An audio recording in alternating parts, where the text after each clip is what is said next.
What's up? I'm Vin, and today I want to go through multiplication and division of rational expressions. So let's jump into this. And first up here, we're going to multiply these two rational expressions together. So for these questions here, what you want to do is just factor everything term by term. So up top here, we could rewrite that as x times x minus 1. And we're dividing by 3 here. And then we have times, and I could even say 6 is 3 times 2, just to show how factors are going to cancel out in a moment. And then x squared minus 1 is a difference of two squares, and that's going to factor as x plus 1 times x minus 1. So now we just get to cancel everything out, and x minus 1 over x minus 1 cancels. We have 3 over 3 canceling, and now we just write the leftovers. We have 2 times x left on top, over, and then on bottom we have just x plus 1. So this is our solution to question 1.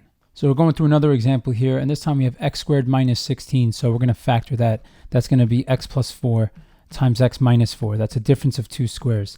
And then on bottom, what we have is we have x squared minus x minus 20. So I'm looking at this and saying what two numbers have a sum of -1 and a product of -20. And the two numbers are going to be -5 and +4. So that's how the first one's going to factor.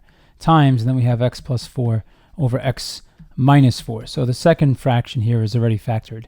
And now just cancel stuff out. X minus 4 over x minus 4 cancels, and then x plus 4 over x plus 4 cancels.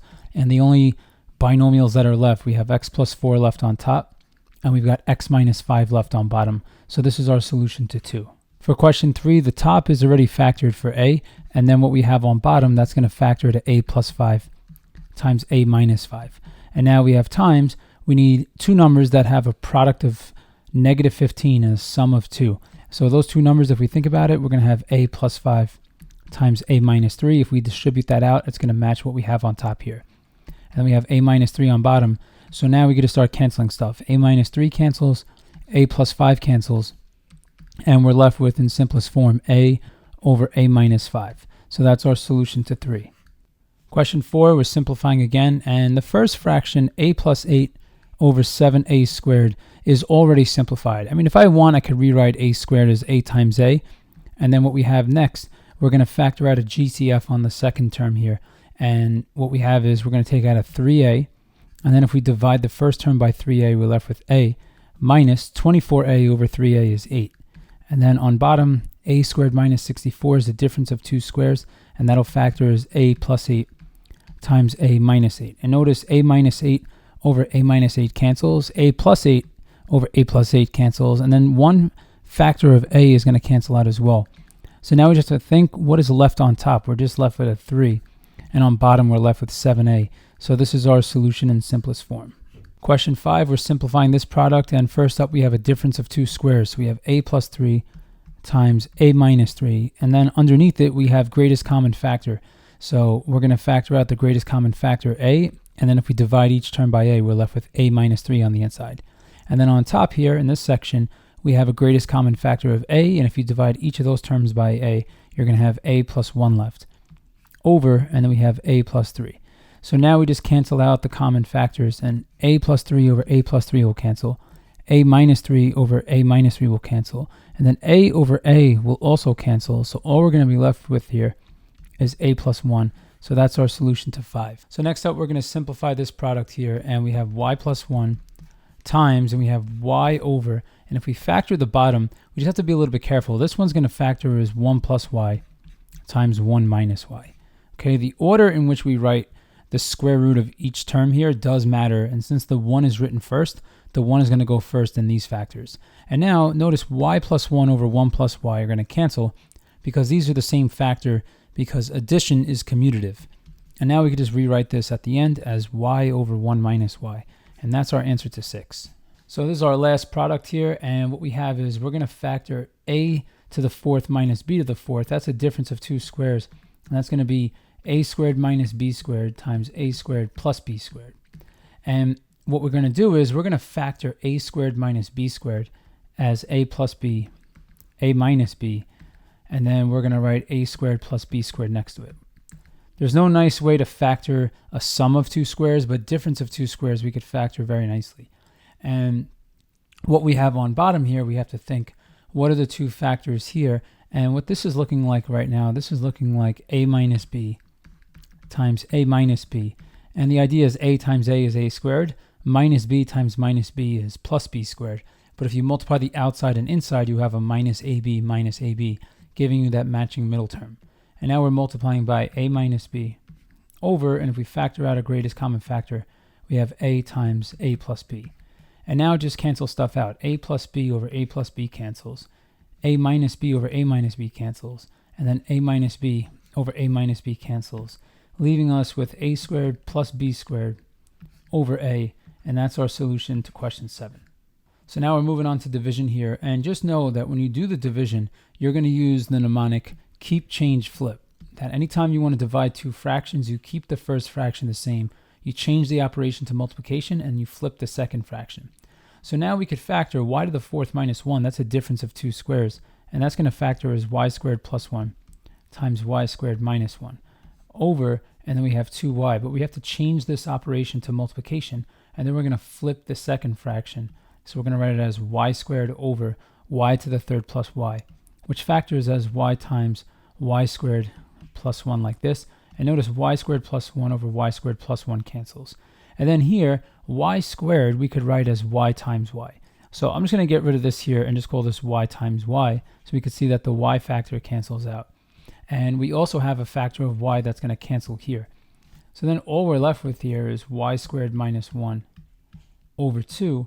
And if we want, we could write this in factored form as y plus 1, y minus 1, all over 2. And then this is our solution to question 8. So question 9, we want to express this in simplest form. And the first expression here we could write as 9 plus x times 9 minus x. And then underneath here we could factor out a 6. And if we take a 6 out, we have 6 times x minus 9. And then we're going to change the operation to multiplication, and we're going to flip the second fraction to 3x over x squared plus 9x. But this could factor as x times x plus 9. Once again, when you're dividing rational expressions, just remember to do keep, change, flip. So now from here, the x over x cancels. X plus 9 and 9 plus x will cancel out like this. And now here's a very common mistake that students run into. We can cancel out 9 minus x with x minus 9, but just know that anytime you have an expression like this, where you have a difference here, but the terms are flipped, this is going to be equal to -1 as long as a is not equal to b. Otherwise, you'd have 0 over 0. So just know that when you cancel out factors like this, a -1 is going to pop out of that. So just make sure you remember that negative, because that's a common mistake that gets a lot of people. So now you got -1 times 3 on top is -3 over, and we're left with just 6 on bottom. So this looks like we're left with -3 over 6, which is equal to -1/2. And that's our solution to question 9. So question 10, we're dividing rational expressions. We're going to use keep, change, flip. Now we have a difference of two squares first. We have x plus 3 times x minus 3. And then what we have here is 2x minus 8. We could factor out a greatest common factor of 2, and we're left with 2 times x minus 4 on the inside. So now we're doing keep, change, flip. So we have x minus 4 on top. And let's say you forget this rule that I wrote down before. One way of showing that these factors are going to cancel is that instead of writing 3 minus x, we could write that as -1 times positive x minus 3. So we could factor out a negative. And then you could see here that when x minus 3 and x minus 3 cancel out, we have that -1 popping out like we said in this rule over here. And now x minus 4 is going to cancel out with x minus 4. And now we just have to write everything at the end. So we have x plus 3 over 2. And now the -1 we could write in many places, but we could just throw it in front of the whole fraction like this. So we could just say negative, and we have negative x plus 3 over 2. If you want to avoid any confusion so we don't confuse this with minus x plus 3, just put a parentheses around this, and this is our solution to question 10. Question 11, we're dividing rational expressions. So we have keep, change, flip. And we're going to factor here. We have b plus 2 times b minus 2, because we're doing a difference of two squares, over 2 times b minus 6. We could factor out a 2, and we'll have 2 times b minus 3. And now, remember, we keep the first fraction. We change the operation to multiplication, and now we flip to b minus 3 over, and we have 2 minus b like this. So now b minus 3 over b minus 3 cancels. And notice b minus 2 and 2 minus b could cancel out, but it's this rule again, that when you have matching factors with subtraction and the terms are just flipped, a -1 is going to pop out after you cancel them out. So now we just write everything. We have negative b plus 2 over, and what are we left with on bottom here? We're left with just 2. So this is our solution to 11. Question 12, we're going to use keep, change, flip again because we're dividing rational expressions. And this one, we're going to factor 1 minus x squared as 1 plus x times 1 minus x. And on bottom here, we're going to take out a 6, and we'll have x plus 1 left. So next, we're going to change the operation from division to multiplication, and then we're going to flip this. So 6x squared plus 6 is on top, and we're going to take out a 6, and we'll be left with x squared plus 1. And then what we notice here is we have x to the 4th minus 1. And I'll just write that on the side. X to the 4th minus 1. That could break down to x squared plus 1 times x squared minus 1 because it's a difference of 2 squares. But we could break it down even further. We could write x squared plus 1, and then x squared minus 1 is once again a difference of 2 squares, leaving us with x plus 1 times x minus 1. So there's a lot of stuff to cancel out here. Notice x squared plus 1 cancels this out. And then we have 1 plus x, x plus 1 canceling out. We have 6 over 6 canceling out. And then finally here, 1 minus x and x minus 1 will cancel out. But remember this idea when we have a minus b over b minus a? This is equal to negative 1 as long as a is not equal to b. So 1 minus x over x minus 1 will cancel, but it'll leave us with a negative 1 on top. So this final answer here, we're going to have negative 1 on top. Over on bottom, we're just left with x plus 1. So this is our answer to 12. So last question, question 13. We're going to use keep, change, flip again. And 36 minus x squared, we could write as 6 plus x times 6 minus x. And then underneath it, we could factor this as x plus 6 times x plus 2. Okay, and to double check, 6 plus 2 matches the middle term 8. 6 times 2 is 12. So that checks out. And now we're changing the operation to multiplication. And we're going to flip the second fraction. The x minus 2 is going to go on top over. And then when we factor this out, we're going to have x times x minus 6. So now we just start to cancel stuff. And notice what we have here. 6 plus x and x plus 6 will cancel.